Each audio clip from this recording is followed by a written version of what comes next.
Welcome to Hood Champion Boxing and Sports. Please like, subscribe, consider becoming a member if you enjoy the content. Listen,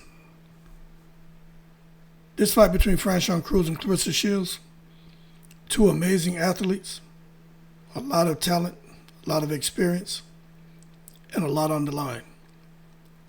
But I think this fight's going to come down to conditioning. Now, Franchon, she did an open workout yesterday, and she just kind of took it easy and was singing.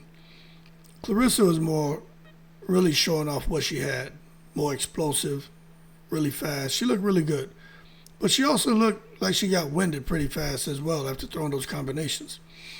Franchon Crews even commented. She says, yeah, and you were breathing hard in yours. I left the gym, but I'm going to run off in your so-and-so, believe me. So they're obviously going back and forth, but you can go out there on Twitter and you can see the clip where Claressa is throwing really nice combinations, but she did it like she got winded. Now, let me just say this. I do feel the fighter with better conditioning wins. I do. Do I think it's a 50-50 fight? I think Claressa should be tagged as a favorite because she's always been unpredictable and she's done nothing but win. Win, win, win, no matter what. So going into this fight, you got to give her the benefit of the doubt. However, there's been a lot going on around her. With Franchon, there seemed to be a lot going on around her too. But I think one is going to be able to up it. And I think the difference is definitely conditioning. Conditioning is going to decide the winner. Because you see, Claressa Shields versus Franchon Crews is not built like a quick knockout fight. Neither fighter is really known for having the one-hitter quitter. You know what I'm saying? So this is going to create a scenario where the fight likely goes into deep rounds. I think the first four would be interesting because Claressa is so fast and explosive. But I think it goes into deep rounds. And the winner may be decided by who keeps throwing. Who can keep letting their hands go? Who can keep moving? Who can keep their hands up? See, fans believe the fight's tailor-made for a conditioning battle, and I agree 100%. After watching Claressa, watching Franchon, and really understanding what happened in the first fight and subsequent fights against other opponents, the fighter who ups the pace after round 4 is going to take control. And right now, I don't know who it's going to be. I don't think this comes down to skill. I don't think this comes down to durability. I think this comes down to conditioning. And I got to be real. You know, it could be Claressa, it could be Franchon. We just don't know. But I tell you what, round 4 is the danger zone. I'm telling you. First 3 rounds, when you're inside that ring, your adrenaline's high, muscles feel fresh, pain is kind of muted. You know what I'm saying? Even if you've never been in an actual amateur bout, if you've sparred and you've done like 6 rounds, you know that feeling. Shit gets real in there real quick, doesn't it? And this is where right after round 4, man, that conditioning starts to show up. Discipline shows up. Training quality shows up. Sometimes it shows up halfway through the first round. You can see one person is a front runner and they're just dead after the first round or the first round. After that, it's all downhill. So that training quality will show. But many fights change completely after round 4. Becomes wars of who has the most will, who has the better oxygen, who has the better efficiency. And when I'm looking at this, and I'm just wondering, man, because with Claressa, she's been kind of out there. She's putting stuff out there. She's showing training clips. So it's easy for people to critique and ridicule her because she's put so much stuff out there that, you know, I personally don't think that, I think she puts too much out there. But, I mean, it's good for her fans. They get to see her and what she's doing. But for the critics, they're looking for any little thing to comment on. And for Franchon Crews, she hasn't really put much out there, so her fans don't really have anything to champion. And for her critics, there's nothing to ridicule. But I'm going to tell you this. Whoever has the better stamina, that's going to equal to controlling the fight. When you have stamina, it allows you to do volume punching. It allows you to have defensive movement. It allows you to have mental sharpness. It allows you to have confidence. But when stamina drops, your hands are low, your feet slow, mistakes start to multiply. And fighters without stamina get hit more, they'll punch more out of fear, and they panic more. That is 100% true. When a fighter starts to get tired, you'll see them start to punch more out of desperation, and then they start clinching because they have nothing left. Then they start to panic because they know, holy shit, I'm tired. This vehicle can't move forward. And you got this other guy who's coming in there like a damn Ferrari. And he going all gas, no brakes. He ain't slowing down. So it turns into a clinch-a-thon. So the person just eventually gets overwhelmed and they quit. So I think attrition is the real weapon, you know what I'm saying? And what I mean by attrition is slowly breaking your opponent, making them uncomfortable, forcing exhaustion. Someone's going to have to do that. Because if Clarissa's on the outside, you'd have to think she's going to outbox Franchon. She's going to have a way with Franchon. But if Franchon can get beyond Clarissa's jab and her 1-2, now Franchon's where she wants to be. She can make the fight ugly and grind it out and make Claressa very uncomfortable. And now you can start, testing that stamina, testing that conditioning. And then we see it's a battle of attrition, and we're going to find out who rises to the occasion. So the fight, I keep hearing, I've heard a couple people say, man, it's going to be one big shot. One big shot's all it's going to take. One big shot from who? You know what I'm saying? One big shot from who? Claressa? Franchon? Neither one of them have that one hitter-quitter ability. They can hit you. They can hurt you. You got look, I'm not trying to downplay their talent. They can hit you and hurt you, but they ain't going to hit you with the one-hitter-quitter and put you out cold. They're not Christy Martin. They ain't Ann Wolf. They ain't Layla Ali. But they can make you miserable.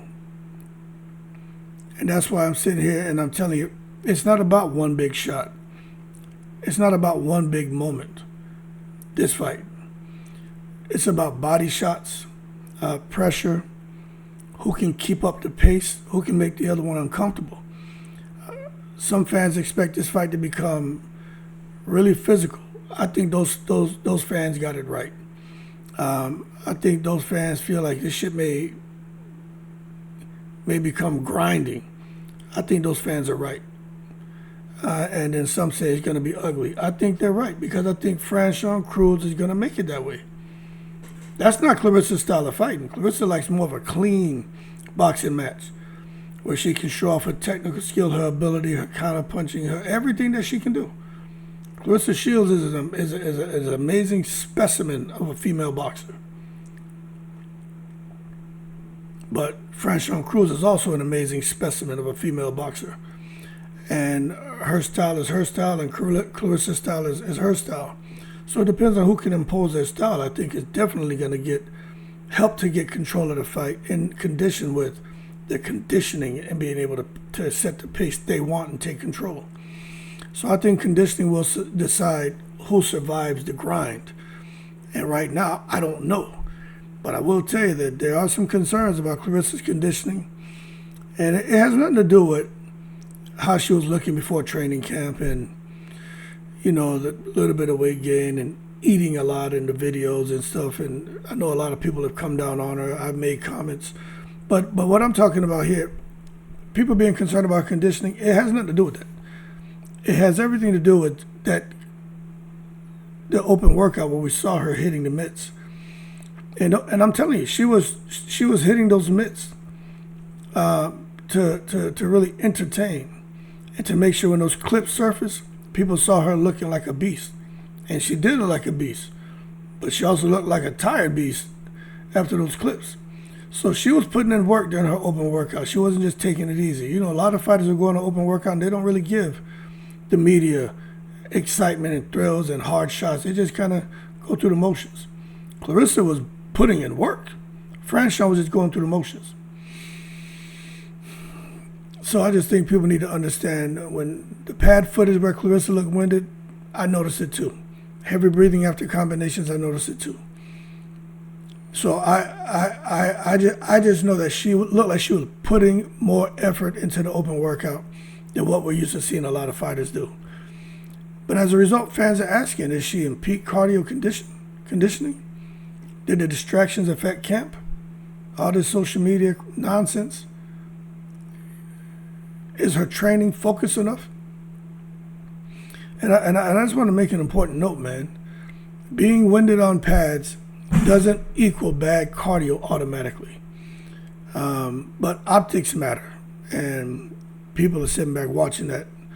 And if she gets in a fight and they find that she's fading, they're going to come right back to the clip of her doing the pad work, and they're going to say, yep, we should have known here that she was going to get in here, and after like the fourth round, she was going to crash. But we got to see how it plays out. Because if Claressa fades late, she's going to become hittable. Her footwork's going to suffer. Her jab is going to lose snap. She's not going to be as effective as she needs to be. She's not going to be as effective. But she's always proven to be able to get in that ring and do the business, you know. Now with Franchon, her conditioning reputation, let me just tell you, man. See, some people already don't know who Franchon is. I'm just telling you, she had a full 12-week training camp. I'm just telling y'all, man. Buddy McGurk as a trainer. She already known for her physical toughness. Expect her to be even tougher. She's known for her willingness to push. Expect her to push further. She's known for her durability. Expect her to be even more durable in this fight. She's never been stopped. She's shown late round resistance. And she's shown great stamina. So fans think she may not be more skilled, but she may be more stubborn. You understand? One has skill, one has stubbornness. So in attrition fights, I'm just going to tell you, stubbornness matters. And I want to make sure that I emphatically state that about Franchon Crews-Dezurn. She is stubborn. She's not going nowhere. Like Puff Daddy. We nowhere. We ain't going nowhere. We can't be stopped now. Because it's Franchon for life. But anyway, there's a second wind theory. Second wind, it just means that the body adapts to fatigue. Usually comes around the 5th or 7th round. Fighters who train right find rhythm again, breathe easier. Fighters who didn't break down completely.